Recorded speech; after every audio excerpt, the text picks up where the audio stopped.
notes about Fred. My math notebook. Russell, it's only bad. I know. I was like, yeah. Let me give you something. Like, what? Sorry. Did we get returned? Yep. I don't remember. I think it was easy. It was on TR. Most of the stuff is like that we talked about over on again today. So like you're doing a video on Hawaii, like one of the Ed Puzzle ones, and then you're like labeling a map. Oh, no. Oh, he barely. Was there an answer key to the yeah. No, I don't. No, I didn't see one. no, I don't think I ever made one, but I will. The reason I put and their inverses in a thinner font in red and in parentheses is because we're not going to graph inverses today. I just wanted you to know that that's the goal of the next week or so, hopefully not a full week, but we'll see, is to be able to graph a function and then graph its inverse. But I realized, that none of this is even possible until we're really good at just graphing simple functions. So my goal for the day was to go through, and you'll have an assignment on the computer, was to just go through and get you familiarized with the 7 different families of functions. So the goal for the first few minutes here is to get you to a point where you can recognize all the different families. And so the families, I'll just cut right to it. You can write all these down and then we'll go through them one by one. The families of functions are the ones that we're going to talk about are linear. You've graphed a lot of linear functions in Algebra 1. I don't think we do much graphing lines in Algebra 2, but in Algebra 1, you would recall from a long time ago, like y equals mx plus b, straight lines. So that's a family of functions. If it makes a straight line, we call it linear. Another family that we're going to see is exponential.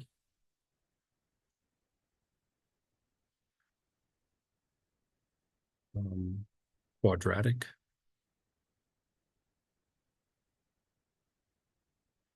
Cubic.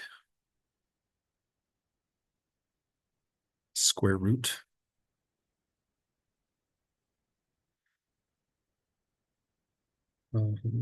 Cube root. Oops, and then there's one more. I just ran out of room. I can't quite fit it on that same line. Is absolute value. So eventually what we want to start doing, and I actually don't know that this will apply to absolute value, but I figured while we're here discussing families of functions and all that, that we should let's just clear just do it all. So these are the families that we're going to talk about are these. So the goal for the day is to get you through these, and then I want to show you some basic what we call transformations. But objective number 1 is to show you how to make a sketch of each of the families and what is called the parent function. So let's go through linear first. And if you want, you could just sketch these by hand. I don't think we have a lot of graph paper laying around anywhere. There might be some, but I think just for efficiency's sake, maybe just do notebook paper. So the first one we're going to graph is the linear family. And the linear parent function is this one, y equals x. Now, you know that, I'm assuming you know that when we graph the function y equals x, what's the slope of that line? 1. And what's the y-intercept? Correct. So this is the parent function for all linear functions, and it looks something like this.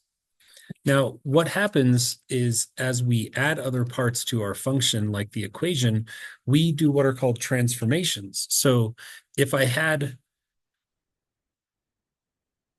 do you want a second to get this down first before I start yip-yapping? Yeah, go ahead.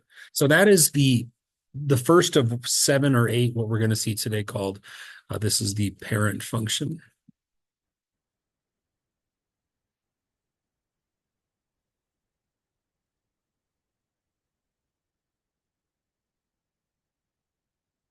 So every family of functions has one parent function, and then all of the other modified or transformed graphs are spawns, they all spawn from the parent function. So like, for example, if I took the parent function y equals x and I modified it, and we're not going to really get into all the transformations. I just kind of wanted to show you where we're headed. So if I wrote an alternative or an alternate version of y equals x, I could do some things to modify it like this.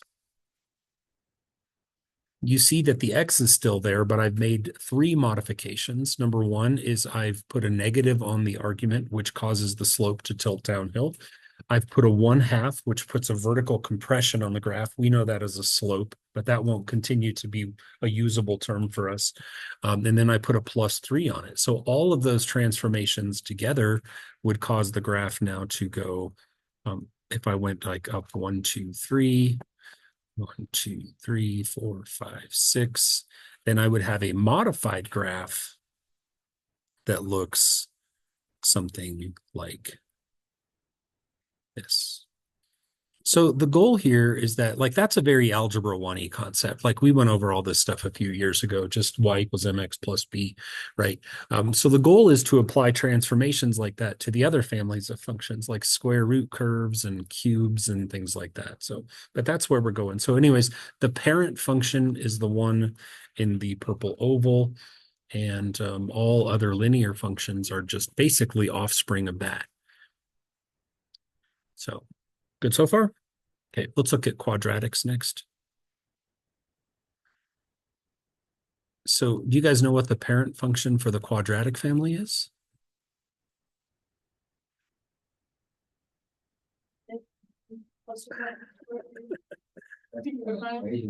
Four, AC, all of them, 2A. This is I've created a generation of little quadratic formula song robots. The quadratic functions are all like derived, if you will, from this. Y equals x squared is the foundational piece for all of this. And so if we were going to make a sketch of this, which I think we're going to, then we would need, bless you, an x-axis and a y-axis. And these get a little bit harder to draw anytime well, here, let's put a couple points in here. So like if we had like right 1, we'd go up 1, left 1, we would also go up 1. So far we have 3 points on our quadratic. Sorry for the totally inappropriate use of colors. Let me fix this. I'm going to make white marks on my axis instead of red. That was pretty duncy of me.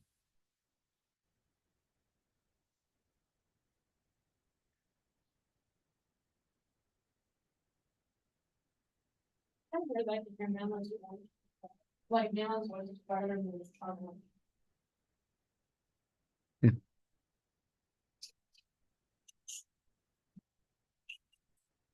Yeah.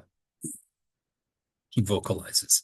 So for if we were going to make a table of values for this, we know that if you put 0 in for x, you'd get 0 back for y.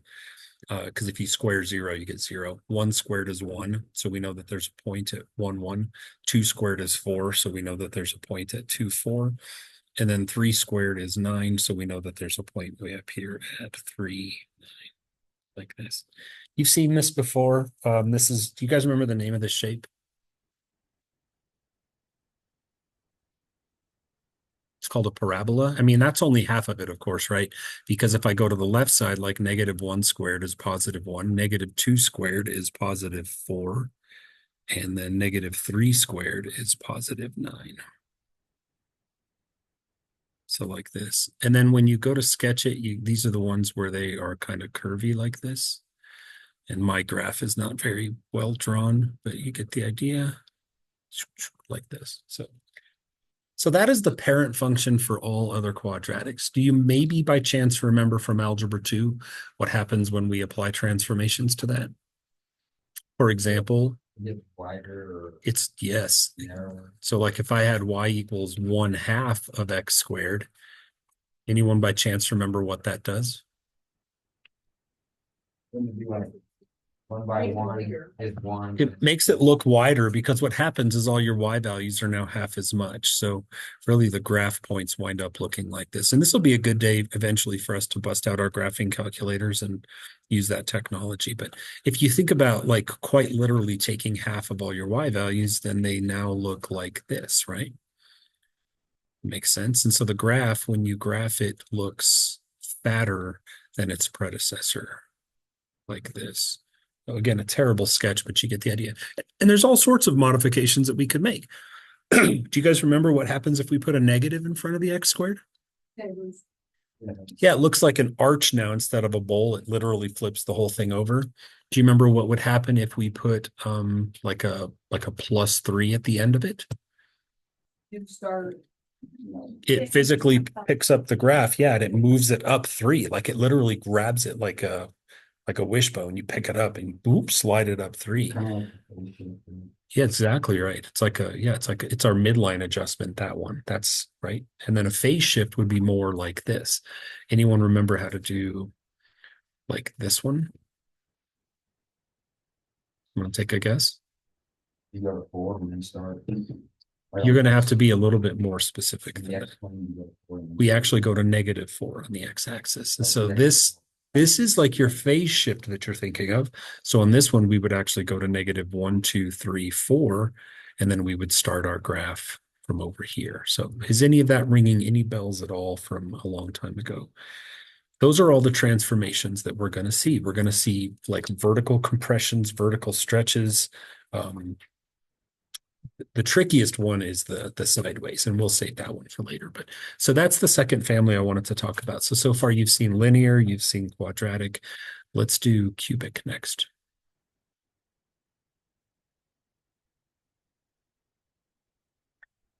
And again, I need to stop talking so much about transformations and just show you what the basic graphs look like. I get so like a kid in a candy store. I find myself just wanting to talk about stuff that may not be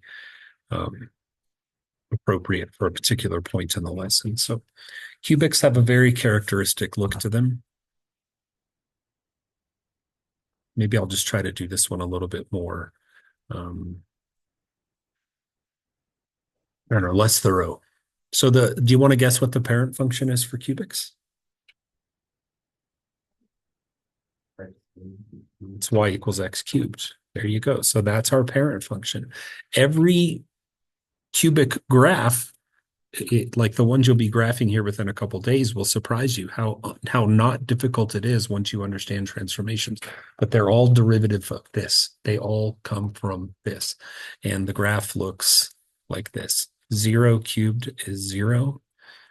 1 cubed is 1.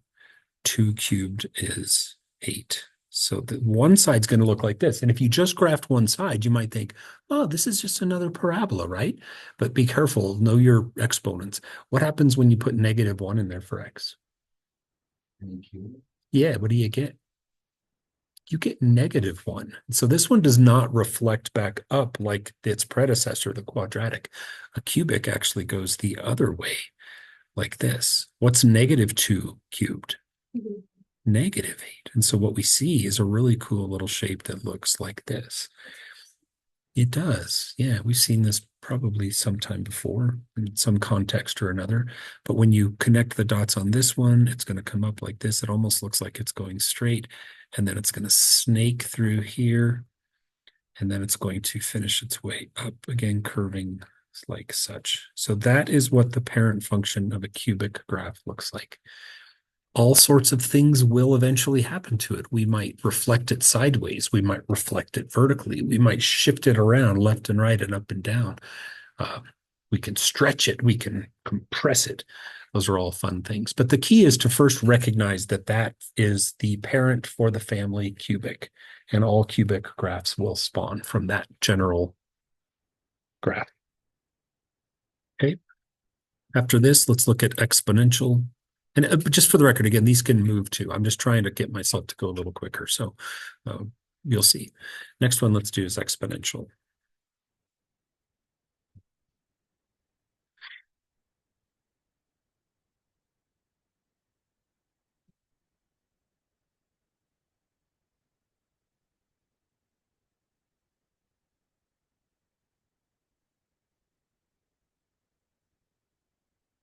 I don't know why you would know this, but does anyone want to try to guess what the parent function is for exponentials? It's kind of a out there question. With that, next to the right, next to the. It's this. What? Yeah, like why would you know that, right? Had you said that, I'd probably have been like, wow, that's weird. There are two types of exponential graphs that you're going to see. One of them is exponential growth. That's what this one is. The other one is what we call exponential decay. And this is the parent function for exponential decay, like this. Okay. And again, the technology will help us a lot. I was tempted to teach this lesson with you having those out on your desk. I just was worried that your ability to put them onto paper might get lost if we rely too heavily on that stuff. So this top one, I'm going to color code this for you. I'm going to put some dots. So the red one, I'm going to do red. I don't know how you want to do this, but what happens when you put 0 right there in place of x? What's 2 to the 0? 1. It is. So I can go to 0 and put a point here at like 0, 1. Now put in 1 for x. What's 2 to the 1? Yeah, so if I go right 1, now I go up 2. And, you can't determine anything about a graph from 2 points. You really generally need at least 5, sometimes 6 or 7. What happens if I put in a 2 in place of x? 2 to the 2 is 4. So now if I go to the right 2, I actually go up 4, twice as far like this. What happens if I put in 3? 9. No, try again. 2 cubed. Oh. Yeah, it's 8, right? You're thinking of 3 squared. It happens all the time.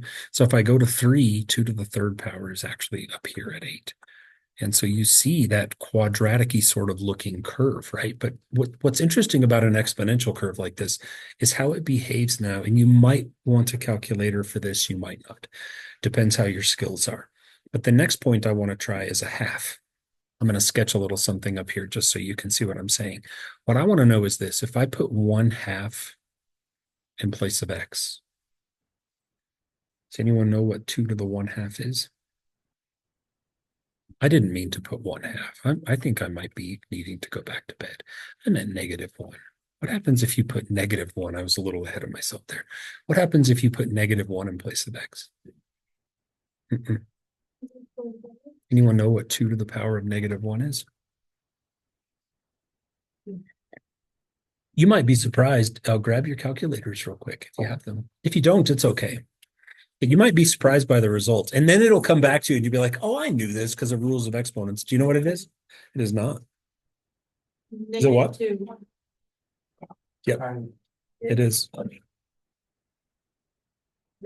I said you. It's not -2. It's 1/2. Yeah. Nice job.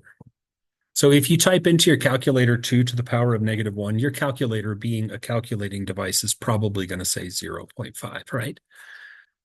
Is that correct? Unless you have it in some mode where it gives you fractions, but it's like, wow, that's weird. One thing you might have forgotten is that when we take something to a negative power, it flips it over. So like it takes the 2 to the 1 and it puts it on the bottom of a fraction. There's zero chance that you did not learn this from me, but there's a pretty good chance that you have forgotten. When something has a negative exponent, it goes to the bottom and becomes positive. Like that. And so if you put that, the 2 on the bottom, 1/2 is 1/2. And so we have another point that is right about here. Now, let's keep with the theme here and let's go further to the left. This time, let's make our x a little bit more lefty than just -1. Let's go to the left to -2. Based on what you just learned, what is 2 to the power of -2? It's 1/2 to the power of +2, which is 1/4. So I use the analogy with a curve like this of a plane coming in for a landing. And we haven't seen a curve like this probably before, but with an exponential curve, you're seeing for the first time ever what we call an asymptote. And the word asymptote, remember, is I told you it's going to start coming up a lot. It's like a line that you can't see. That's like an approach. It's like can you kind of start to see how the plane's going to come in for a landing as it comes in from the right, but it cannot ever touch Like right now, in your calculators, put in like 2 to the negative 20th. I don't even know if it will accept this. It's probably going to give you either an error message or something cryptic. But it says E something after it, correct? So it's really 0.0000095. What are we getting really freaking close to here? 0. But you understand if you're not lulled to sleep yet, you understand that as x gets bigger and bigger, that fraction just gets closer and closer to 1 over infinity. And 1 over infinity is still not quite to 0. So I say this plane tries to come in for a landing, but it's one of the coolest things in math. It tries, but it can never land.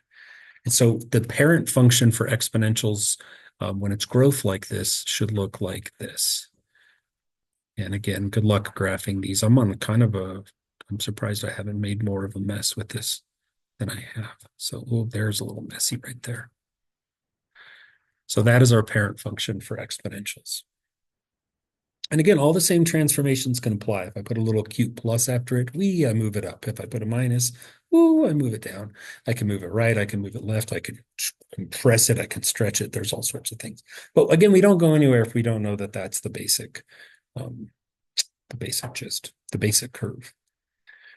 All right, I'm going to change colors now. I'm going to get rid of a whole bunch of stuff on my board, and I'm going to switch now to purple. Well, let's do green. This is the other side of exponential. So again, let's talk about 0. If you put 0 in place of x, what would you get? What's 1/2 to the power of 0? Good. So we do have a commonality here, and this is where the commonality will end.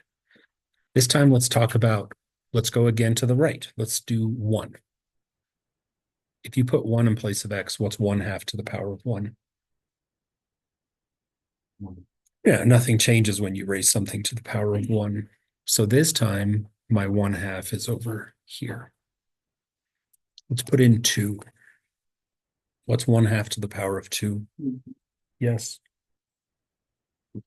Correct. And you see that again, the analogy of a plane coming in for a landing is still happening. It's just oddly enough happening on the other side. This is an example of what we call exponential decay.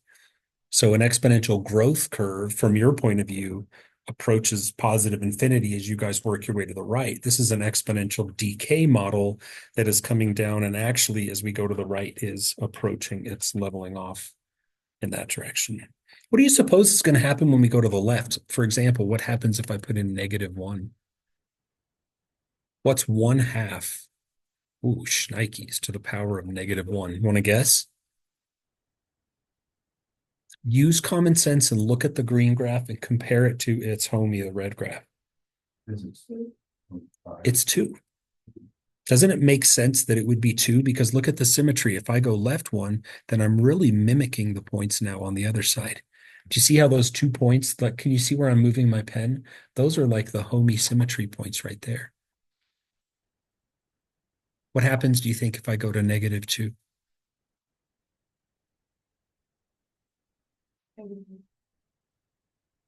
I believe it's going to be homey with this point right here. So I think it's going to be right up here like this. Let's use our calculators to verify these, just so you know I'm not yanking your chain.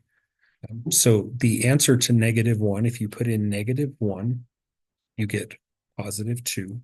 If you put in -2, you actually get +4. Grab your calculators real quick and type this in. Right here, what I have, 1/2 to the power of -1. What'd you get?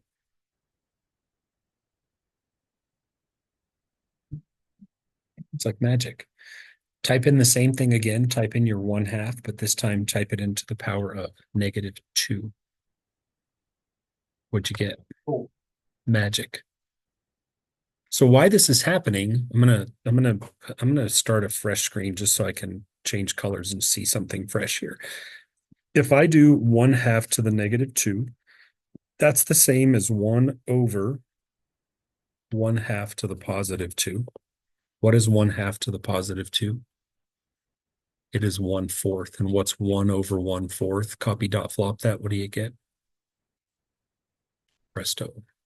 A lot of basic skills being tested there. Anyhow, I figured that would probably be the roughest one for your mental state. But the green curve is an exponential decay curve, and it looks like this. Oh God. Oh God, I just gotta have faith like this. So the green curve is exponential, the red curve is exponential. One is growth, one is decay. What do you think determines whether an exponential curve is growth or decay? There's one number that makes the determination. What do you suppose it is? Say it again. Absolutely not. It's your base. If your base is greater than one, it's going to be exponential growth. If your base is less than one, then it's going to be exponential decay. Okay, so those are your two exponential curves. That leaves us with three left. Let's do square root next.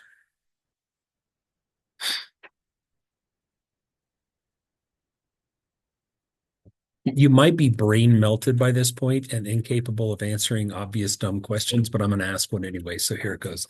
Would anyone like to guess what the parent function is for the square root family? You got it. So I haven't melted your brain to the point where you can't formulate coherent thoughts. There it is. That's the parent function for square root functions, just like you thought it would be. Now let's take a look at what he looks like. So I'll show you, I'll kind of give you a good layout for your X and Y axis. I see a lot of you using rulers to sketch your axes, which is pretty cool. So I would do X axis kind of like this, and Y axis kind of like this. And you don't need a lot of Y axis on this, and you will soon see why that is. So what I'd like you to do, if you're kind of following along here, is try to make enough room along this x-axis for your notes for 9 tick marks. I'd love to go to 16, but I don't know that we want to deal with that. So let's just make 9. So like 1, 2, 3, 4, 5, 6, 7, 8, 9. And then your y-axis is going to go up, in this case, only to 3.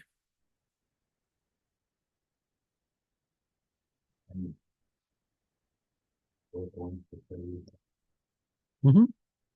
And again, this is just the parent function. There's all sorts of modifications that can and will happen. We're just getting to know these guys today. So let's ask some basic math questions here. What is the square root of 0? If you put 0 in place of x in the white equation, what do you get for y? 0. So the square root of 0 is 0. Therefore, our first point is at 0, 0. What is the square root of 1? So if we go right 1, we go up 1 because the square root of 1 is 1.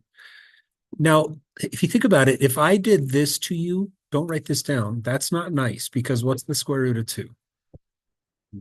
It's some crazy number like 1.4 or something, or I don't even know what it is, but we don't want to deal with that. So what I want to think is let's work smart here. What's a good x to jump ahead to? 4 is smart. What's the square root of 4? 2. Nice. So if I go right 1, 2, 3, 4, I go up 2. You see, it takes a lot of xness to make just a little bit of y-ness, which is why our graph is shaped like this. Our workspace is shaped like this. And what's the next intelligent x? 9. What's the square root of 9? Good job. So we're going to go all the way to 9, and then we're going to go up to 3, like such. Now, this curve is a little bit unique. It looks like this. Oh, that is not pretty. So it looks like it got punched right in the middle. A part of me wants to fix it, but let's leave it there for posterity. That's hard to look at.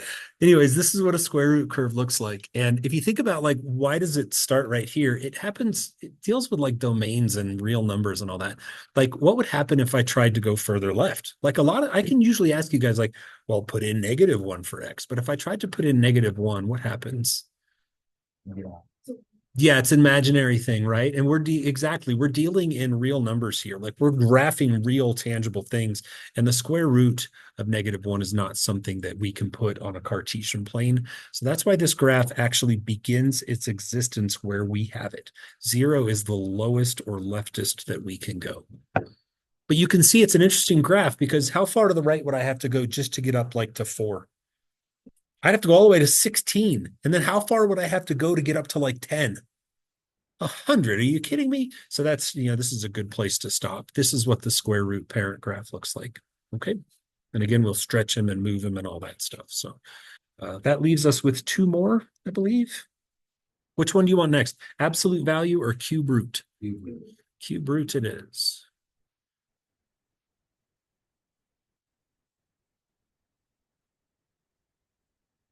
And as we start to study this more and more, and you survive the brutality that is today's boring notes, you start to see relationships between the different families. Do you want to guess who this is related to? I mean, yes, but more specifically, it's very directly related to its homie, the cubic. And what we come to find out is that I'll be darned, like cubes, cubics and cube roots are sort of inversey. And we start to see that. Again, we survive today, get over the boredom of it, and we start to see the relationship. Again, the best way to introduce this to you is just to look at points. Let's just do simple math. And so if we start with 0, oh, by the way, the parent function, you want to guess what it is? There you go. You cracked the code, right? Y equals the cube root of x. So same thing. If I want to know what the graph looks like, and you can take this with you to any class at any level, any test, any math concept. If you don't know what a graph looks like, make a table. Just start picking x's and put them in and do basic. You can do this for anything, right? So if I want to know where a point is, I could put in, say, 0. What's the cube root of 0? So I know that there's a point at 0, 0. And this time, if you'd like to know how far to label your graph, we're going to want to go 8 to the right and to the left.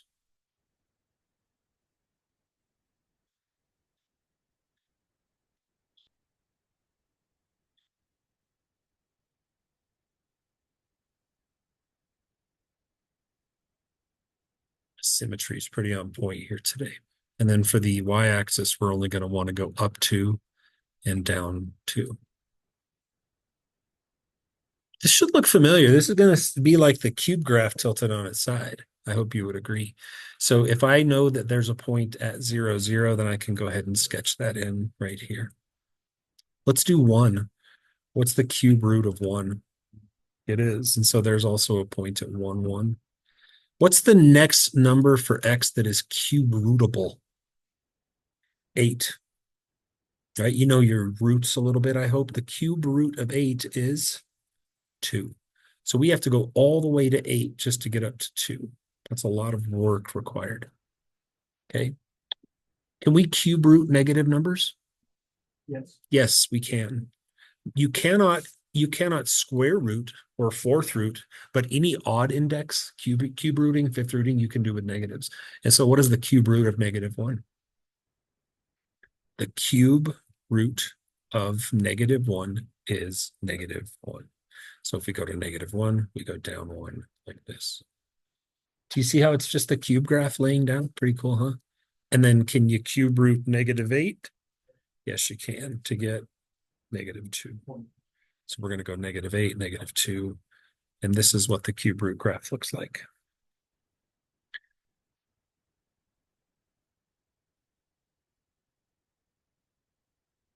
Oh boy, I did it again.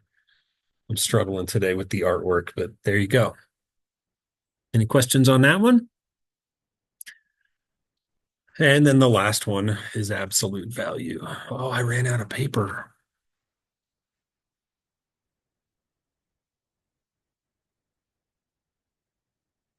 Aha. Anyone want to guess what the parent function is? Yeah, it's this one. Part of me wanted to leave this out of the lecture because, like I said, I don't think it's going to have a lot of place when we start inverting. But I thought, again, if we're here, let's do it. Let's just check it off the list. So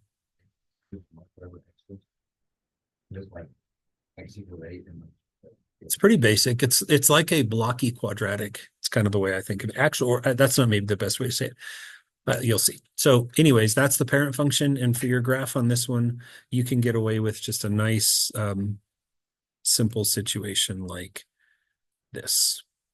And you don't need a lot of negativity on your y-axis because, well, you'll see why. Do you guys remember what the absolute value function does? What does it measure? That's right. It does. What a great definition. Making me proud. How far a number is away from zero.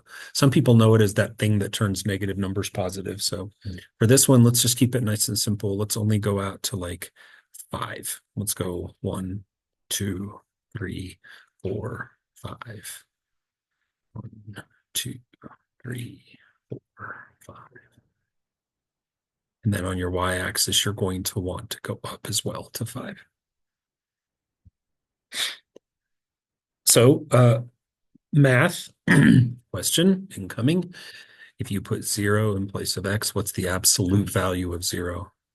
So we can say that this, much like the parent function for quadratics or cubics, this one is housed, or it's birthed at 0.